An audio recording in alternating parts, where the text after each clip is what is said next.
শুরু করিতেছি মহান আল্লাহর নামে, যিনি অত্যন্ত দয়ালু। মানুষ চাইতে দেরি, কিন্তু মানুষকে আল্লাহ দিতে দেরি করে না। আর যারা গুনাহগার বান্দা, তাদের কথা আল্লাহ কবুল করে, কিন্তু দেরিতে দেয়।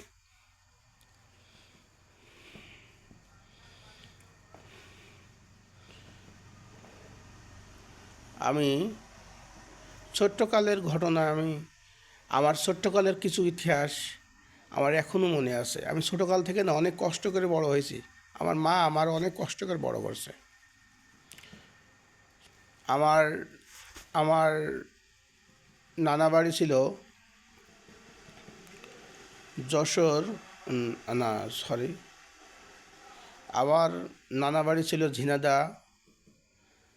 ঝিনাইদহ জেলা, সদর থানা, খামারাইল পনাতলা। তা আমার 3 ফুবু চাচা আমার মাকে খুব অত্যাচার করতো, খুব, এত অত্যাচার করতো তা বলার মতো না। তা আমার মা, সেখন আমার নানাদের ঘর ছিল ওই মাটির ঘর, উপরে টিন কিন্তু মাটির ঘর। তা ভয় থেকেও ঘরে শুতো না, না ভয়ও লাগতো, ভয়ও লাগতো। তারপরে আপনার নানার অনেক জমি জমা ছিল, খেজুর গাছ ছিল, ঠিক আছে, এইগুলো সব ঘরে রাখতো। ডাকাত পাকাত হইতো। হ্যাঁ, সে আমলে পার্টি ছিল, পার্টিরা যদি এইগুলো নিয়ে যায় তাহলে কী খাবো। তা আমার নানা এইগুলো মুদি ঠিত। আর এই আমার মা, আমার নানি, আমার খালা, আমাদের ওই বারান্দায় মাটির উপরে ওই বেদে পাটি আছে না, বেদের পাটি পরে আপনার ওই তোষক মোষক পিড়ে ওর পরে শুতো। কিন্তু কোনো দিন আমার না বালিশে এবার রাখিনি। নিজের ডান হাতের উপরে, আমি ছোটো ছিলাম, আমার এখনও মনে আছে, ডান হাতের উপরে মাথা রাখতো আমার মা। আমার এই মাথাটা আমার মার এই ডান হাতের উপরে রাখতো।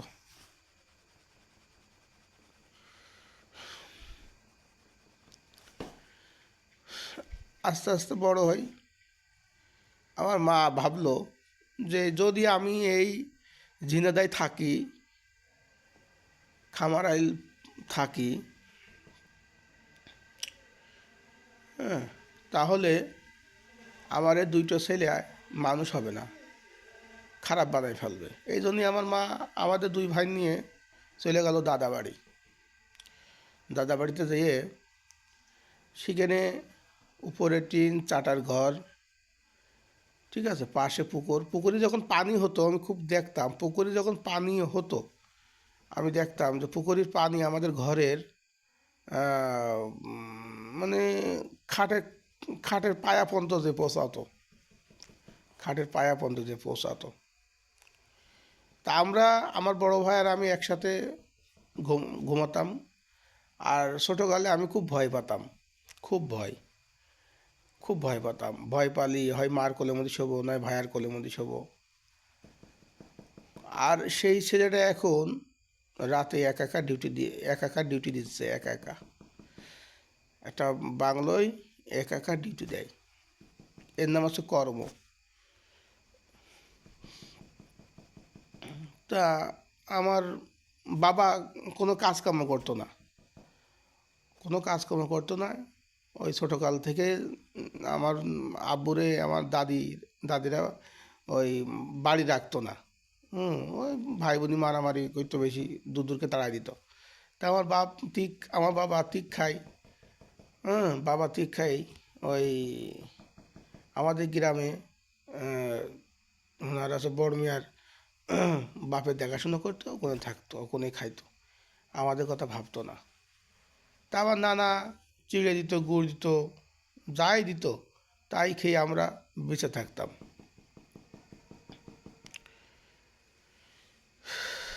এখন এমন একটা স্কুলে আমাকে ভর্তি করলো, সেই স্কুলে আমার বাবা ফিস দিতে পারতো না, আমার বাবা প্রাইভেটে টাকা দিতে পারতো না। তা প্রাইভেটের শিক্ষক, আমি শিক্ষকের নাম আমি বলবো না, ঠিক আছে, স্যার নিজের ভুল বুঝেছে। শিক্ষক আমারে সেই শিক্ষক আমাকে স্কুল থেকে আসলাম, দুটো ভাত খাতাম, খেয়ে সেই স্যারের কাছে প্রেয়ার পড়তে যাবো সকাল বিকেল। সে স্যার কী করতো জানেন? সেই স্যার আমাদের দিয়ে বাজার, মানে বাজার থেকে বাজার কিনে এনে আমাদের কইতো, যা তোর কাকের কাছে দিয়ে আয়, ঠিক আছে, আমরা দিয়ে আসতাম। তা ধৈর্য যে, হাত ধরে যে শিখবে, এরকম কোনো মানুষ আমার লাইফে পাইনি। আরে বাবা, আমরা তো শিশু, আমাদেরকে যদি না শেখায় আমরা শিখবো কীভাবে? যে বাবা তুমি এইভাবে এই অঙ্কটা এইভাবে করতে হবে, এই ইংলিশটা এভাবে পড়তে হবে, ঠিক আছে না? তা একবার নানি বাড়ি, একবার দাদা বাড়ি, এই যে মারতো, হ্যাঁ, আমার মারতো বেশিরভাগ, আমার মারতো আমার এই আমার ছোটো কাকা আর আমার মেজো ফুবু, এই দুজন খুব আমার মারতো। আর কী আর কব, সে ছোটোকালকের কাহিনী, ইতিহাস ভোলা যায় না। যাক, কপাল দেখেন কি খারাপ, টাকা প্রাইভেটে টাকা দিতে পারতো না বলে মাস্টার আমাদেরকে সুন্দর করে পড়াইতো না, সুন্দরভাবে পড়াইতো না। তা আল্লাহর কি ইশারা, আল্লাহ যদি মানুষকে কিছু লেখাপড়া শেখায় বা চাকরি দেয়, সম্পূর্ণ আল্লাহর তরফ থেকে। সে শিক্ষক চাইতো না যে আমি এইচএসসি পাশ করি, এগুলো চাইতো না, আমি পড়ালেখা করি। জানছে দরকার কি, আমি মাস্টার দরকার কি, কিন্তু মাস্টারের দোষ না, দোষটা হচ্ছে আমার কেন বাবার। শিক্ষক প্রাইভেট পড়াইতো কয়টা টাকার জন্য, এখন সে টাকা যদি না দিতে পারতো সে কি পড়াবে না। এরকম করে হয়ে গেল। আস্তে আস্তে আমি এইট পর্যন্ত শুধু আমি ফেলই করেছি। 8 পর্যন্ত আমি ক্লাসে শুধু ফেল করে উঠেছি। 9-এ আমাকে আমার বড় ভাই, আসলেই আমার ভাই, কী বলবো, আমার ভাইয়ের মতন ভাই হয় না। তা আমার ভাই যশোর এমএম কলেজে ম্যানেজমেন্টে অনার্স করতো, হিসাব বিজ্ঞান, ব্যবসা পরিস্থিতি, হিসাব বিজ্ঞান এবার অনার্স করতো। তা আমার বড় ভাই টিউশনি করে আমার জন্য প্রাইভেটে একটা টিউশনি ব্যবস্থা করে। আমার বড় ফুবু ছেলে আমাকে পড়াইতো, তার বিনিময়ে মেয়ে ভাই তাকে 300 করে টাকা দিত মাসে মাসে। তা যেটুকু আমি শিখেছি অঙ্ক, সেটুকুই আমি লিখতে পারিছি। তো আমি সেই সময় অঙ্ক করে আমি বোর্ডে 70 মার্ক পাইছিলাম, 70 মার্ক, ঠিক আছে। আর বিশেষ করে এক কথা কি, 6-এর থেকে একটা ছেলের ইন্টারমিডিয়েট পর্যন্ত এটা একটা গুরুত্বপূর্ণ ক্লাস, ঠিক আছে। এখানে গ্রামার শেখা হয়, গ্রামার যা শিখতে পারবে তার কাছে ইংরেজি কোনো ব্যাপার না, গ্রামার যা জানবে। এখানে ম্যাথ আছে। আর যখনই এসে চলে গেলাম, আমার এখনও মনে আছে, যখনই আমি 9-এ উঠলাম, আমার অঙ্ক খুব পছন্দ হতো, আমি অঙ্ক নিয়ে আমি এসএসসিতে পাসও করলাম, একেবারে কুমা রেজাল্ট নিয়ে পাস করলাম, কুমা রেজাল্ট, তার কোনো বলে বোঝানো যায় না। তা ম্যাট্রিক পাস করলাম, আপনার বিশ্বাস করবেন না, 2.88 নিয়ে ইন্টারমিডিয়েটে গেলাম। ইন্টারমিডিয়েটে ওই একই 2013 সালে পরীক্ষা দিলাম, এইচএসসিতে ফেল করলাম। 2014 পরীক্ষা দিলাম, এইচএসসি ফেল করলাম। 2015 সালে আমি হায়ার সেকেন্ডারি এডুকেশন সার্টিফিকেটে আমি পাশ করলাম, মানে আমি 2বার দেওয়ার পরে 3বারের মাথায় আমি পাশ করি। তা মানুষের নসিব খারাপ কেমন দেখেন, আমি বারবার যেখানে যাচ্ছে সেখানেই আমাকে আমার নিচে ফেলে দিচ্ছে।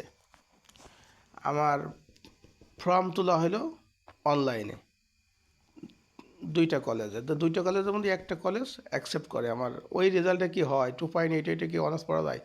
তা আমার একটা কলেজে ভূগোলে হইলো, তাও আপনার আপনার ওই যে আহ, মুক্তিযোদ্ধা কলেজ, মুক্তিযোদ্ধা কলেজ যশোর। তো এই কলেজে আমার ভূগোলে অনার্স পড়ার সুযোগ করে দিলে। খুব আশা ছিল যে ভূগোলে পড়বো। ভূগোলে কোনোদিন মার্ক খারাপ করিনি ভাই, ভূগোলে কোনোদিন মার্ক খারাপ করিনি। ভূগোলে আমি রেজাল্ট সবসময় ভালো করেছি। কিন্তু দেখেন, একটা একটা নারী একটা পরিবারকে হাত ধরে টেনে তুলতে পারে, আর একটা নারী একটা পরিবারকে কীভাবে ধ্বংস করে তাই দেখেন। তা আমার বড় ভাই সেই দিনকেই চাকরি পায়, কমেডি ক্লিনিকে চাকরি পায়। আমার ভাই আসলেই ভালো মানুষ।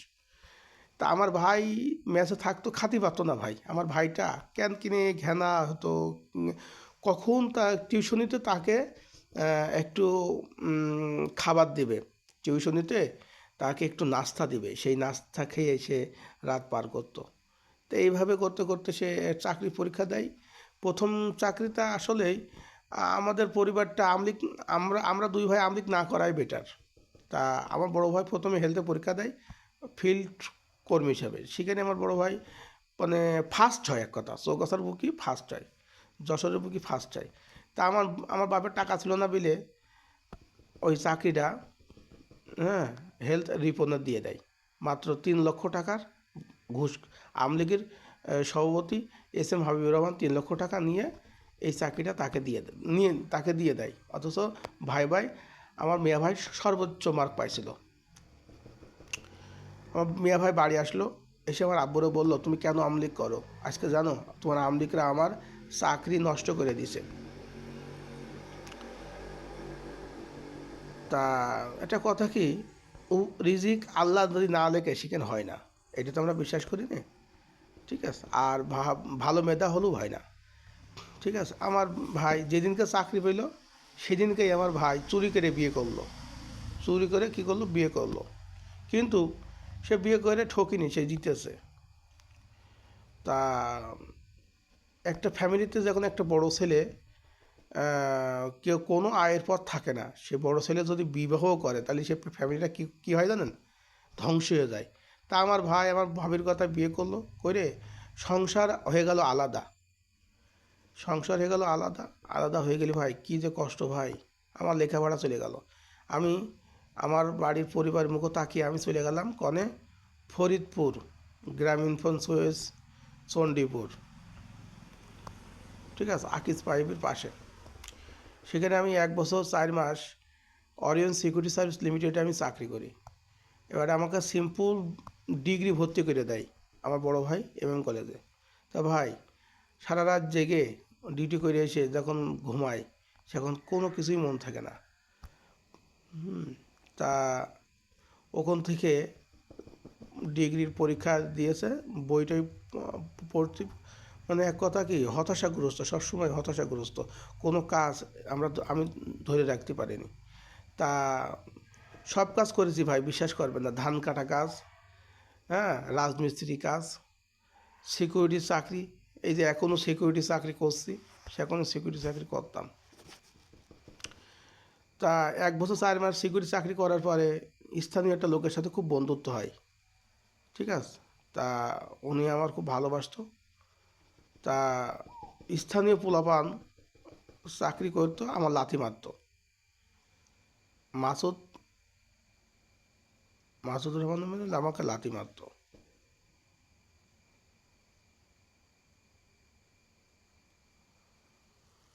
তার জন্য আমি চাকরিটা ছেড়ে বাসায় আসি।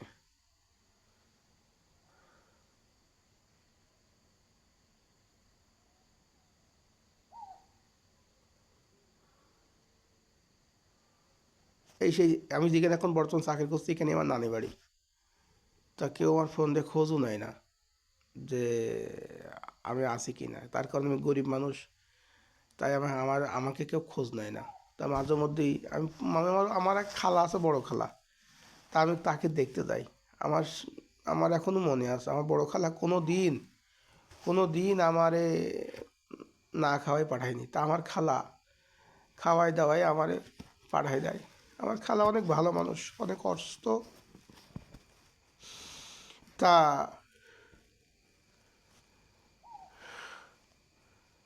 এই যে ছাত্র লাইফে যে কষ্টটা আমরা করেছি তা বলে বোঝাতে পারবো না। ছাত্র লাইফ একটা গরিব মানুষের জন্য, গরিব মানুষের ছেলের জন্য কত কষ্ট।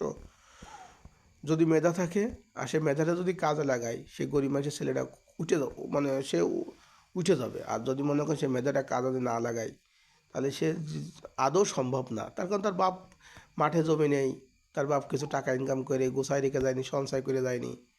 সে ভাত খাবে, সে চালটাই কিনতে পারতো না। ঠিক আছে, এই পেটে এই পেটে খাবারের জন্য আমি আমি আমি যে ওই যে ঘর ছাড়লাম, সিকিউরিটি চাকরি করলাম, আজও সিকিউরিটি চাকরি করছি, খুব কষ্টে আছি ভাই, খুব কষ্টে আছি। মানুষ হয়তো কমেন্টে কোনো বাজে কথা মন্তব্য করবে, কিন্তু ভাই আমরা আছে রিয়েল লাইফ পার করেছি, এখনও করছি। এভাবে করতে করতে আমরা কবরখানায় চলে যাব। ঠিক আছে, তা যে যাই কোক ভাই, গরিব মানুষের লেখাপড়া করা উচিত নয়, গরিব মানুষের লেখাপড়া করা উচিত নয়।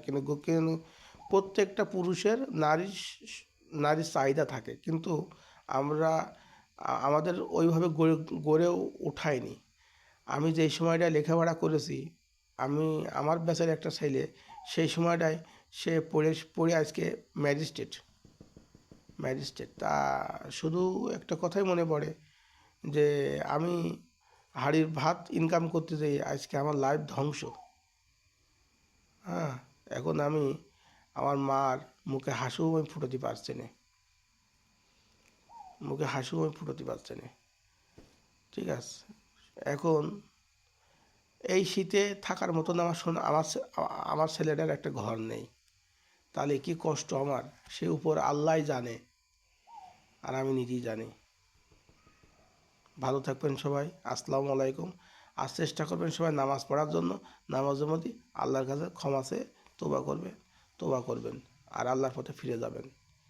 ঠিক আছে, লা ইলাহা ইল্লাল্লাহু, লা ইলাহা ইল্লাল্লাহু মুহাম্মাদুর রাসূলুল্লাহ, আশহাদু আল্লা ইলাহা ইল্লাল্লাহু ওয়া আশহাদু আন্না মুহাম্মাদান আবদুহু ওয়া রাসূলুহু। আমি সাক্ষ্য দিচ্ছি আল্লাহ ছাড়া কোনো ইলাহা নেই, এবং আমার আমার রাসূল